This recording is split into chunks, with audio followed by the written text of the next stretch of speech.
Right now at 5, a sign posted on the Wesley House door in Pittsburgh raises some questions about services. And we've got a beautiful start to the day and some decorating going on in Pittsburgh. We'll have a look at that forecast, get you out the door. Coming up. Plus, another local shelter for people in need says without help soon, it could be forced to close. The 4 states' most watched news starts now. Well, good morning and welcome to the KOAM Morning News. It's 5 a.m. I'm Elise Noe. And I'm Chris Warner. It is now Thursday. I woke up thinking it was Friday. I've been about a day ahead since Tuesday. Yes, you have. I was about ready to write down Friday on all my little forecast sheets, and then I realized, I'm like, wait a minute, I don't think today's Friday. Yeah, let yourself down a little bit. I did. I was a little upset about this, but it's okay. We're still really close to Friday. And I'm not saying it's been a bad week by any means. I just, Thursday's always a good day. Yeah, Thursday's a good day. It's just this week's gone by really slowly for some reason. I don't know. Maybe it's just me. It's probably just me. Could be colder weather. You never Could know. be. Man, the weather does mess with you for sure. And the weather not messing with these folks in downtown Pittsburgh. My hat is off to them as they are continuing to set up the Christmas decorations. So if any of you are out or getting ready to head out early this morning, do be aware, downtown Pittsburgh on Broadway, they are putting up the Christmas decorations. If you've never seen this done, now you know when they do it and how they do it, and it takes a team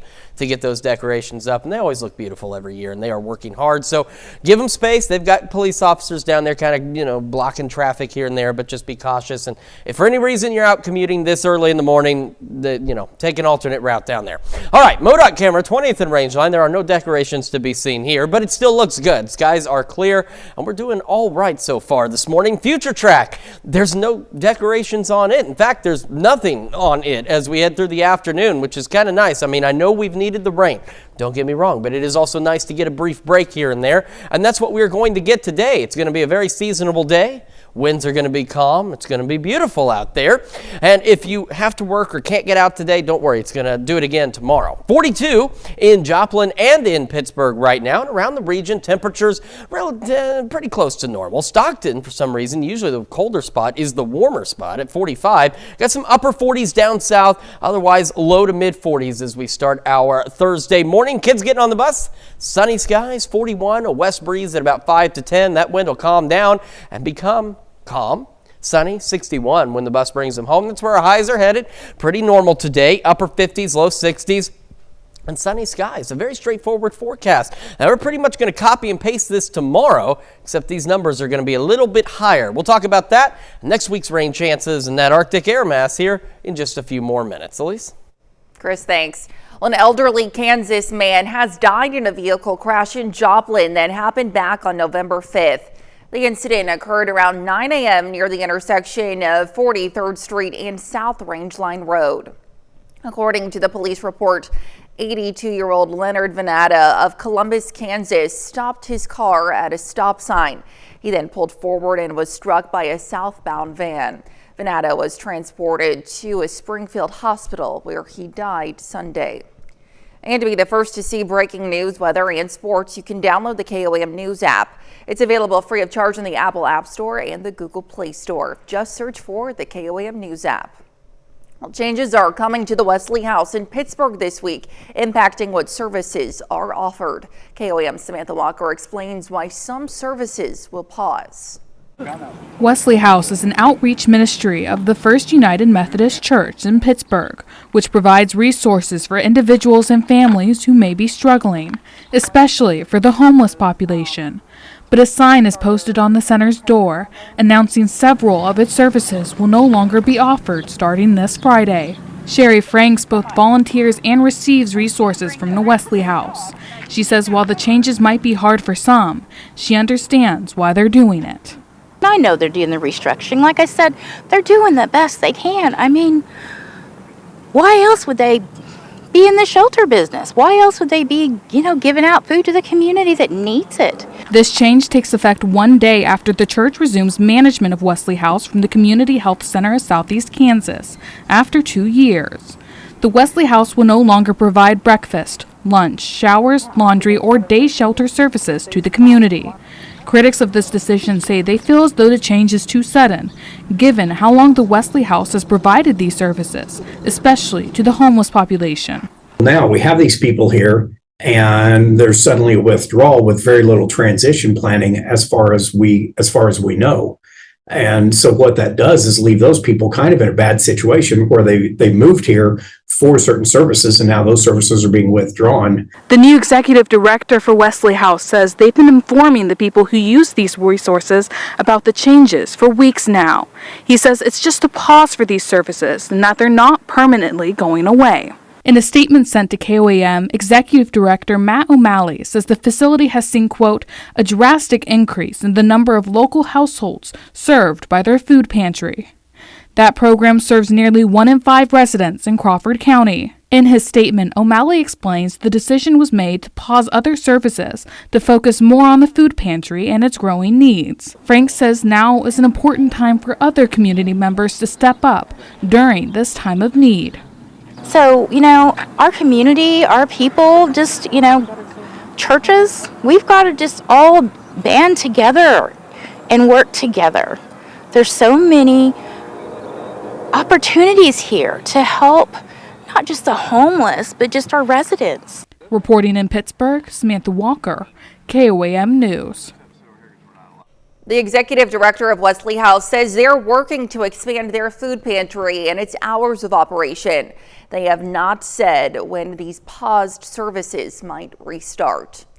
A local shelter that has long been a lifeline for people in need is now calling on the community for help.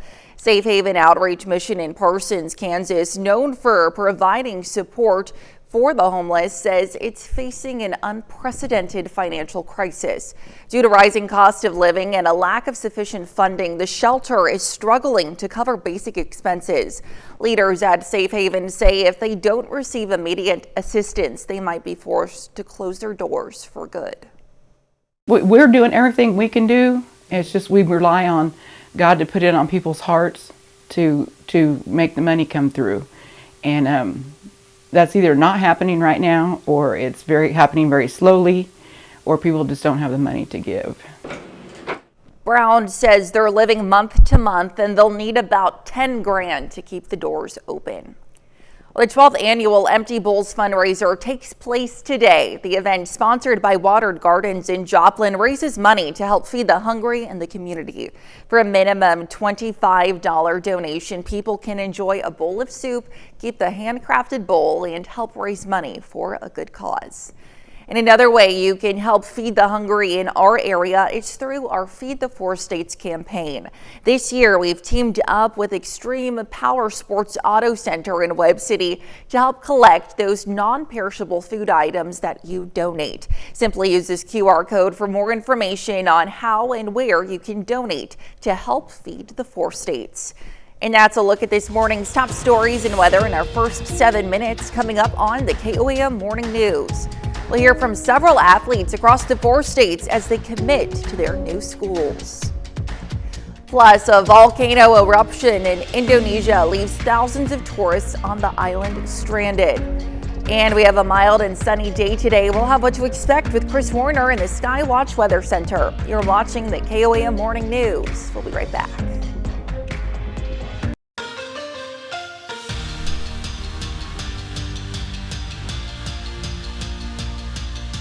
Well, yesterday was signing day, and all across the 4 states, high school seniors put pen to paper and commit to play their sport at the collegiate level. We're going to start over at Neosho. A couple of Wildcat softball players signed to play at the next level. Carly Kinnaird commits to the University of Central Oklahoma. She's a 2-time COC Player of the Year. And Becklin Garrett, a 3-time All-Conference performer, signs with Butler Community College.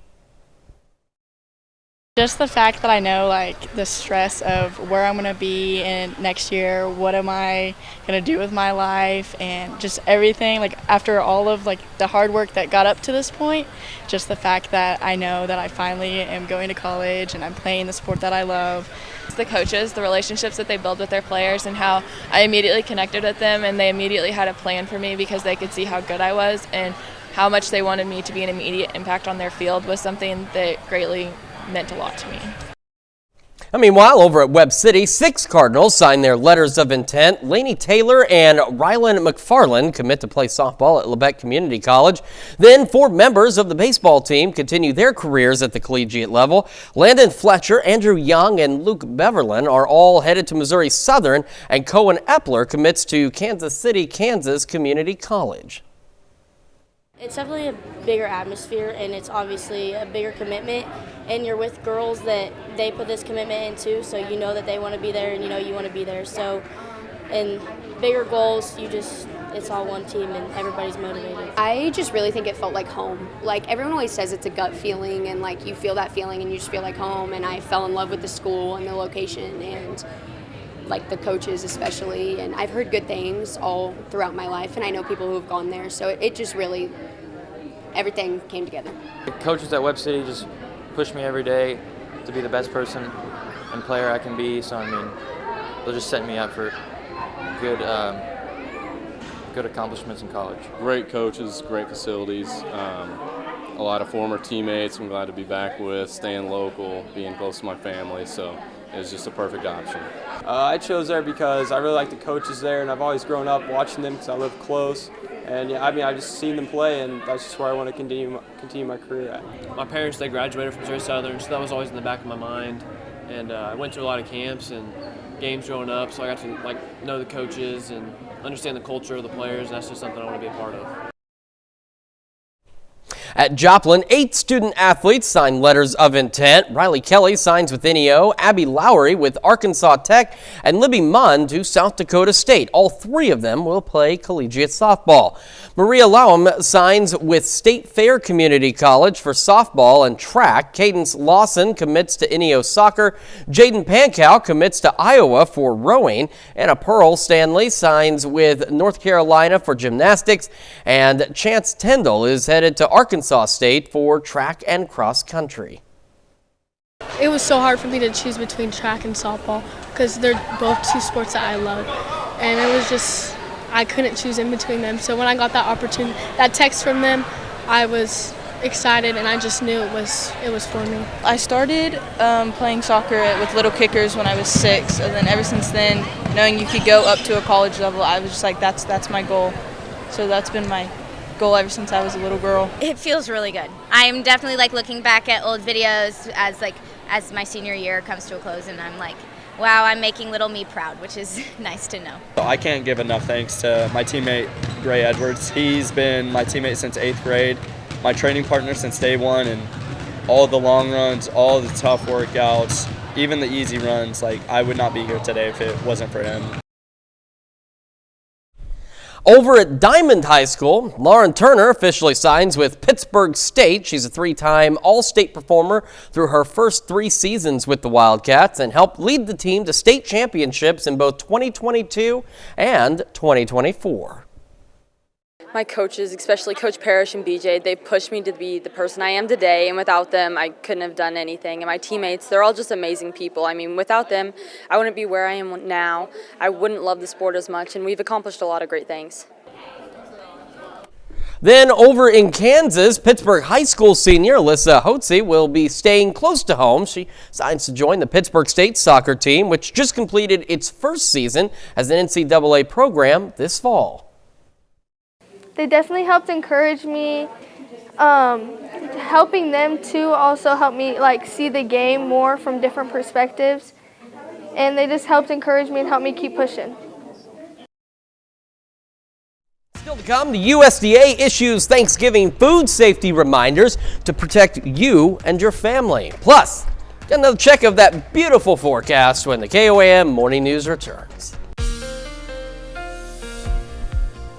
Welcome back to the KOAM Morning News. It is now 5:19 on this Thursday morning. We are starting with the future track, which between today and tomorrow, not really all that much to show. No clouds, no rain. We're getting a brief break from some of that. As I mentioned, I know we need the rain. We absolutely need it, and it's been fantastic to get it. But every so often, we need, just a moment to kind of dry out, take assessment, take a breather, and that's what we're going to get today.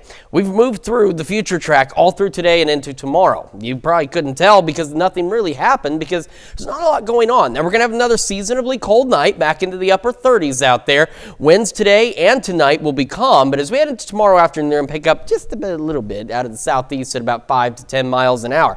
However, that's going to lead to warmer temperatures. Take a look at noon tomorrow. Noon today, we're talking about the upper 50s for most of us. Noon tomorrow, we're talking low to mid 60s. Even some upper 60s out there. So we're going to start to warm up as we head into Friday. We've talked about this happening, and that's what's going to happen. Now for Friday, skies are still clear. Now, as we head into Saturday, we initially start with clear skies, and we'll start to go partly cloudy as we head toward the afternoon, and then eventually, by late in the day, we're going to start to go mostly cloudy out there, and that's going to be ahead of some rain chances, but they will not arrive until late Sunday. So as we go through the rest of Saturday evening and into Sunday morning, it's mostly cloudy and partly cloudy skies ahead of those rain chances. We're sitting at 42 in Joplin right now. Northwest breeze at 5 is making it feel like 39. It's not bad. It's chilly for sure.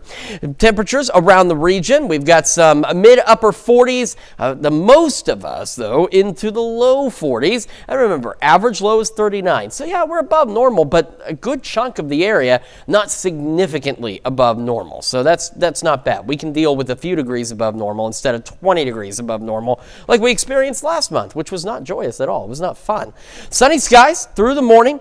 43 to start, so a bit on the chilly side. Mid-50s by 11 o'clock this morning. That's what I was talking about, too. Upper 50s by about noon. We're going to make upper 50s, low 60s today. So, again, just about right where we're supposed to be for this time of year. This doesn't happen that often, but I feel like we've had 2 or 3 days of near average temperatures, which has been pretty nice.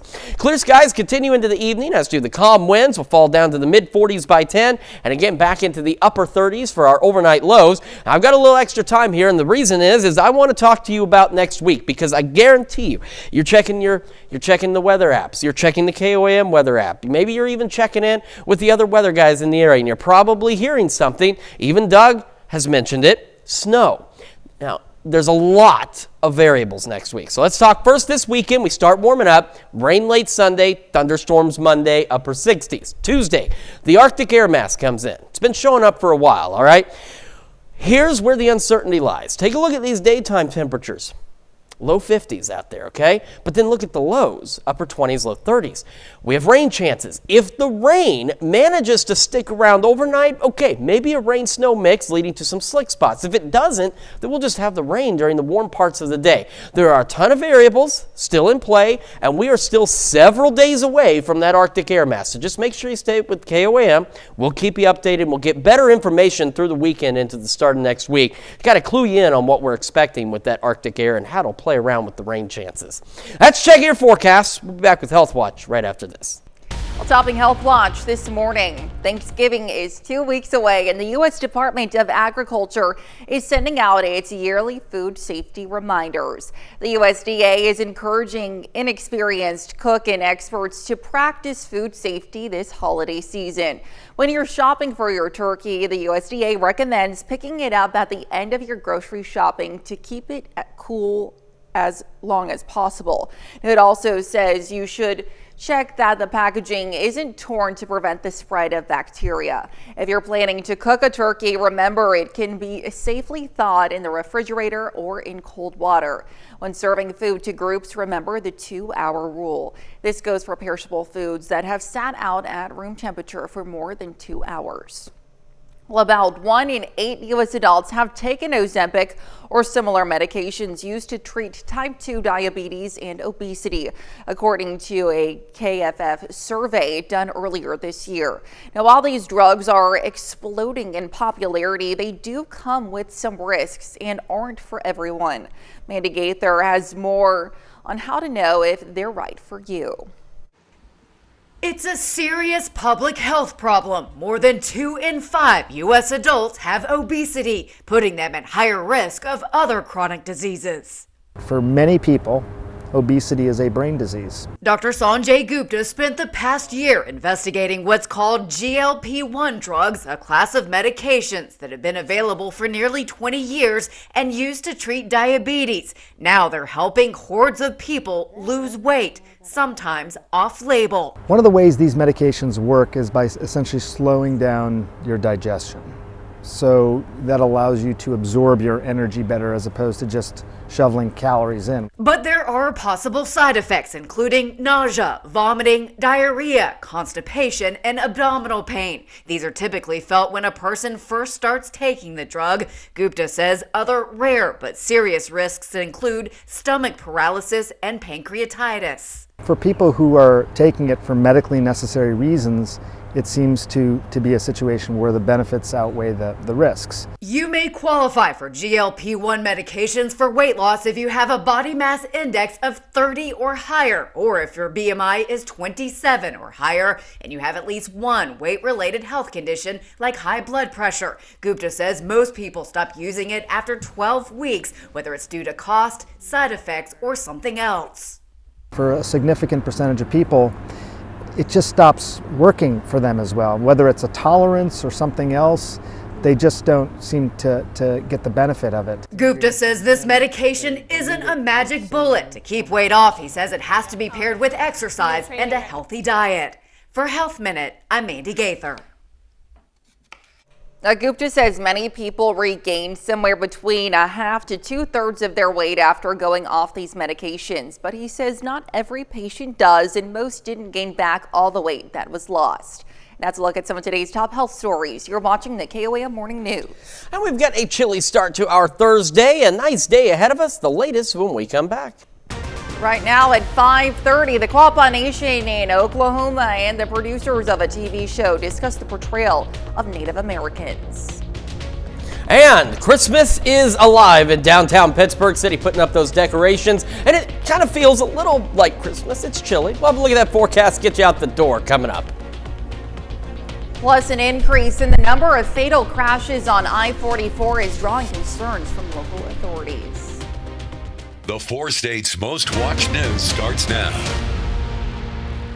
Well, good morning and welcome to the KOAM Morning News. It's 5:31. I'm Elise Noe. I'm Chris Warner. It is now Thursday, November the 14th, and we have made it this far. And, you know, I know we're going to have a lot more on that I-44 story, but I mean, it's been picking up that way for a while. I know that they've talked about the fact that the interstate was designed to handle so much traffic. It's been well over capacity for several years, and a long-range plan is, to take it to 3 lanes in each direction from the state line to Springfield. But that's going to take time. That takes money, and in the meantime, there's just so many cars on that interstate. It blows my mind. I mean, just going from here to Carthage, sometimes it's wild the amount of traffic. And so it just takes one dangerous driver to unfortunately, really that's with all that volume of traffic. That's really all it takes is that one guy who decides to drive dangerously and causes the chain reaction. So please be safe out there. We'll have more on this with our very own Samantha Walker a little later, and I have more on your forecast right now. We're going to start with a look outside at the newly decorated downtown Pittsburgh. We watched at 5 as they were putting these wreaths and garland up, and it looks absolutely beautiful, getting us into that Christmas spirit, and it looks fantastic. But as you can see, at least through here, Broadway is now clear. So if you're commuting this morning, you are good to go. MoDOT camera, 20th and Range Line. It's festive. There's some red, and at the times there will be green out there as well. So we're getting into the Christmas spirit. I mean, I guess traffic signals are in the Christmas spirit all year round. Future Track, there is really not much to show today. We're going to have a pretty typical fall day. Clear skies, calm winds, and temperatures not that far from normal out there. So we've advanced 8 hours from noon to 8. Nothing. It's going to be a good day. I promise you. It's going to be pretty nice. At least weather-wise. I don't know about your personal day, but at least in the weather, it's going to be nice. 42 Joplin and in Pittsburgh right now. And around the region, again, average lows, upper 30s. We're not that far from that. We've got low to mid 40s and a few upper 40s here and there. But otherwise, it's chilly, but it's a very average type start for fall out there and for November. So we're going to take it. We're going to like it because that's what we're getting. Clear skies when the bus picks up the kids this morning, about 41. West winds 5 55 to 10. And then by this afternoon, again, winds calm down. Calm winds, sunny skies, about 61 out there. We're looking at highs today, upper 50s, maybe some low 60s, and sunny skies, calm winds. It's a very straightforward day today. Tomorrow, much of the same, a little warmer though, and we got some changes as we head into the next work week. We'll have the details on all that in the full forecast, and that is coming up here in just a few more minutes. Elise? All right, we'll see you soon, Chris. The KOAM Nation has reached a resolution relating to the television show Tulsa King and its depiction of the KOAM Nation. Last month, an episode of Tulsa King introduced characters from the KOAM Nation who were depicted as being involved in a criminal conspiracy relating to marijuana and wind energy. The KOAM Nation was offended and not consulted before the use of the nation's name or portrayal. Production from the Tulsa King has apologized, and they had a productive conversation with the KOAM Nation. We were so shocked and dismayed when the episode aired and reflected us in such a disparaging light. We took offense not only as a small tribal nation, but also all tribal nations. She says moving forward, there's a need for more open dialogue and believes it's important for Native Americans to have the chance to tell their stories through their voices. Well, Baxter Springs announces it has an interim police chief. Jimmy Hamilton was sworn in Tuesday night during the city council meeting.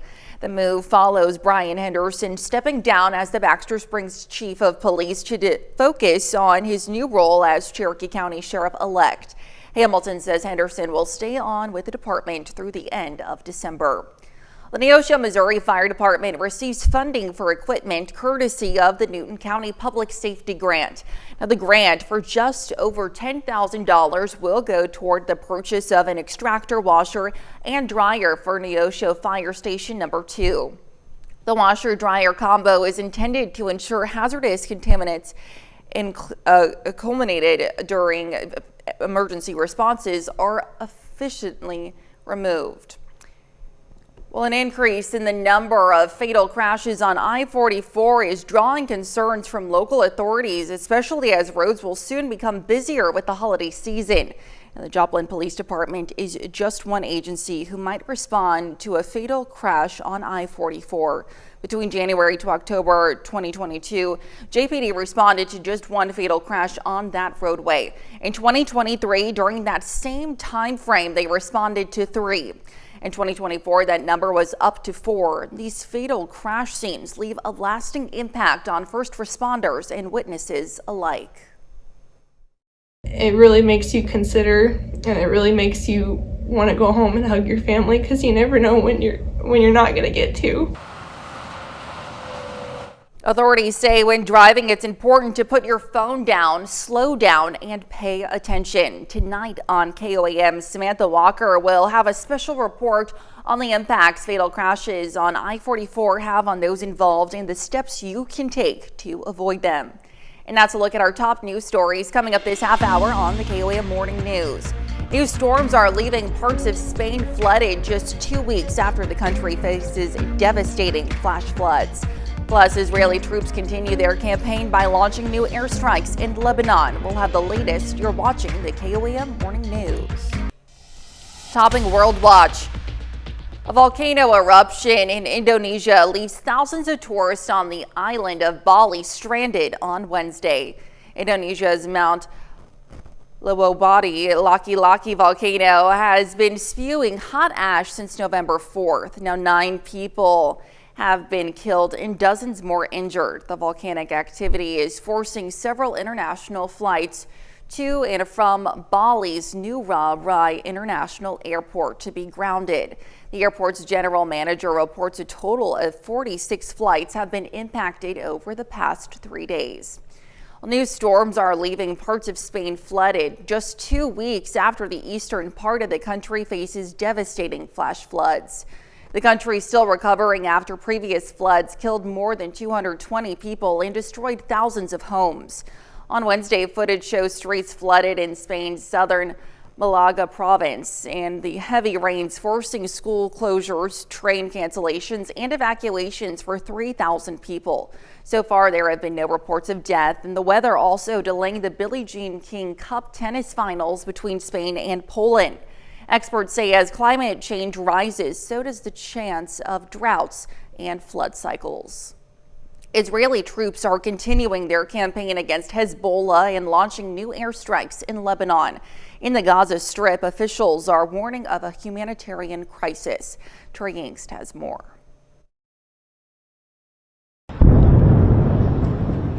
Beirut's southern suburbs hit by Israeli airstrikes on Wednesday as the IDF continues its offensive against the Iran-backed group Hezbollah. Israel's military says it issued evacuation warnings before launching the attack. It comes as Israel's new defense minister visited troops in the north, saying the fighting will continue until certain goals are achieved. We will not allow any agreement that does not include the dismantlement of Hezbollah's weapons and conditions for returning citizens in the north to their homes. Meanwhile, the Biden administration announced yesterday it will not withhold weapon shipments to Israel after a U.S.-imposed deadline to get more humanitarian aid into Gaza expired. Secretary of State Antony Blinken says limited progress has been made, and now he's calling on Israeli officials to allow displaced Palestinians to return home. The situation is so difficult and so dramatic that to fully redress it, to fully answer the needs of people, the best way to do that is to end the war. But it's a different situation on the ground, where international aid groups accuse Israel of failing to meet U.S. demands. UN officials say much of the aid reaching Gaza is not being distributed due to ongoing fighting. Essential commercial goods and services, including electricity, have been all but cut off.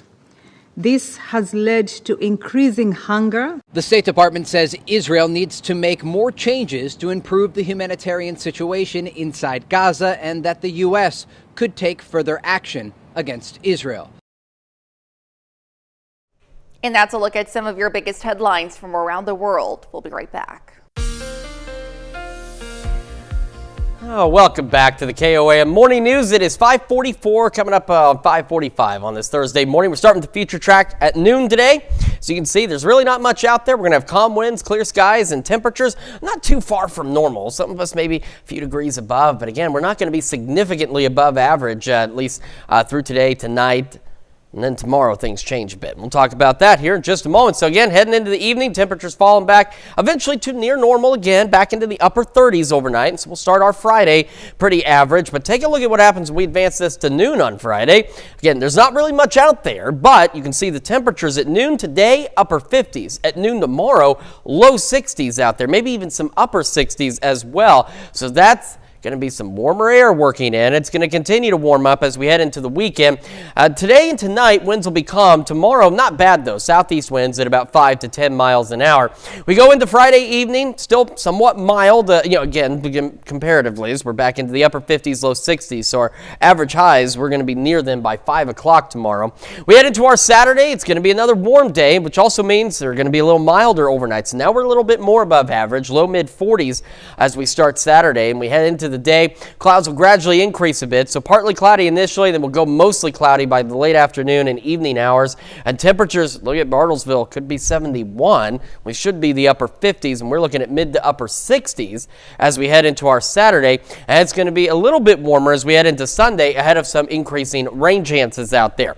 Right now, though, it is calm, it is dry, it is clear. 42 in Joplin. Feels like 39, though, at that northwest wind at about 5 miles an hour. And across the region, again, temperatures a hair above normal, but not significantly. Now Iola has fallen back to average, 39.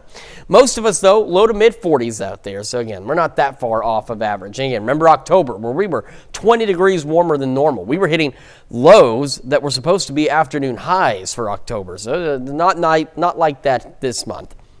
Clear skies through the morning.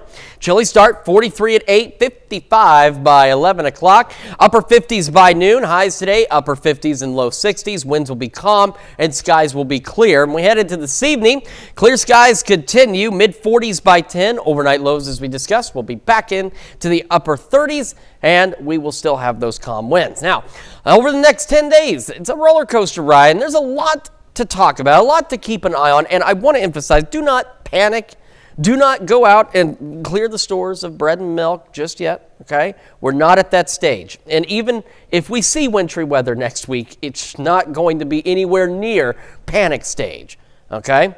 But we're going to tell you about what's going on, and we're still several days away. And you folks at home know a lot can change in the next several days. Into the weekend, though, warmer, late rain chances Sunday night into Monday. Some thunderstorms possible as well. Then the Arctic air arrives Tuesday afternoon. So we're going to eventually make it to about 60, about normal.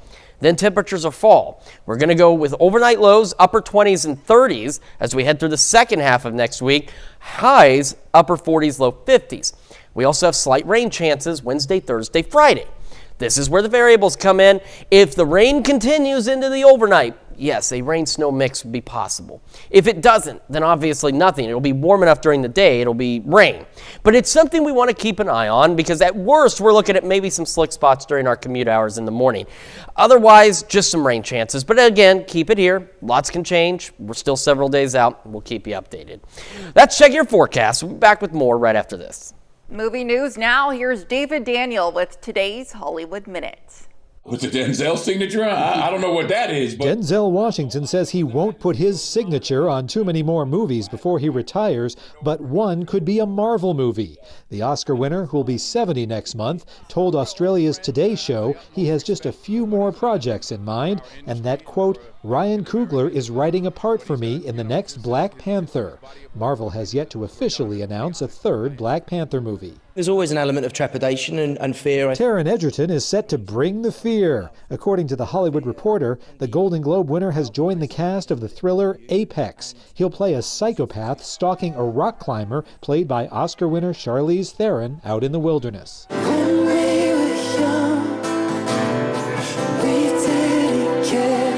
Shawn Mendes is unveiling his latest album, Shawn, with a special theatrical event.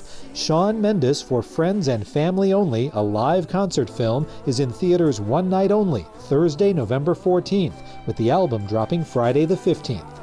Theater locations and other info at friendsandfamilyfilm.com. In Hollywood, I'm David Daniel. A nonprofit's prized pooch taken in an overnight heist. Patrick Cornell shows us the caught-on-camera crime, and take a look at this. This larger-than-life, 700-pound, 10-foot-tall pup vanished from its platform, and now the organization is looking for the canine crooks. Surveillance video from the nonprofit The Good Deed Project shows an SUV backing up to the aptly named Mr. Deed statue, flopping it onto a trailer, then hauling the mutt mascot away in the dead of night. We need to get this Mr. Deeds on the case. Come on! Days later, the pilfered pooch was spotted sitting on a trailer outside of a Las Vegas business. By the time police arrived, the driver was gone, but Mr. Deeds had been found. And while the group is glad to know Mr. Deeds is safe, they're still focused on figuring out who kidnapped the supersized stuffed animal. From a big statue to a small statue fetching big bucks. The Invergordon, Scotland Town Council purchased the piece in 1930 for $6 because it depicted town founder John Gordon. Well, they somehow misplaced it. Fast forward, the bust was discovered in 1998 being used to prop open a shed door. Turns out, that figure was made by famed sculptor Edmé Bouchardon in the early 18th century. The town held on to it for another quarter century, but now has permission to sell the thing, and it could go for more than $3.2 million. That doesn't stink, but this does. Visitors are flocking to see and smell this corpse flower in Australia. Renowned for its foul odor, the funky flower only blooms every 10 years for 24 to 48 hours at a time. Thousands have already lined up to gawk and gag at nature's putrid plant before the stench fades away. For Take a Look at This, I'm Patrick Cornell. Stick around, we'll be right back. Well, even Santa goes to school. 6 Father Christmases began training for the big day Wednesday as Santa School got into full swing in London. Santas learn everything from perfecting their ho-ho-ho to learning the reindeer names. And they all have to buckle down and learn how to be the best Santa they can be. James Lovell has been training Santas for over 25 years, and he says once the suit goes on, whoever wears it is Father Christmas. Lovell says his training books have gone up substantially this year, and he figures it's because people just want to be more jolly. Well, it's time to honor a popular American snack. Today is National Pickle Day. Pickle Special Day has now been celebrated for more than 70 years. Americans eat more than 5 million pounds of them each year, whether accompanied with a sandwich or chopped up as relish. Pop open a jar of your favorite type of pickles today. They may be spicy, sweet, or tart. All right, somebody's going to have to take a large supply of pickles to the community clinic. So my wife and her co-worker, Barry, love pickles. Yeah, so we're going to have to find a way to get those down there. Pickles are pretty good. I don't mind them either, but they've got to be, in moderation. But great day for a pickle, I suppose. Why not?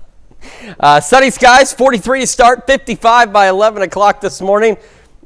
Whatever, floats your boat out there. Upper 50s, low 60s. Stop it. Sunny skies and winds will be calm today as we head into the evening hours. We will still be clear. Winds will still be calm, and it's going to be cold, but again, seasonably so. Back into the upper 30s out there. Warmer tomorrow as we go into the upper 60s. That warming trend continues into the weekend. Showers late Sunday, thunderstorms Monday. Arctic air arrives Tuesday. That does drop us below normal, but we're only looking at rain chances at this point next week, but of course we'll keep a close eye on everything as we'll be warm enough during the day for rain, cold enough at night, but it may not do much for us, but we'll keep an eye on it. That's Check Your Forecast. We'll be back with more of the KOAM Morning News and more pickles right after this.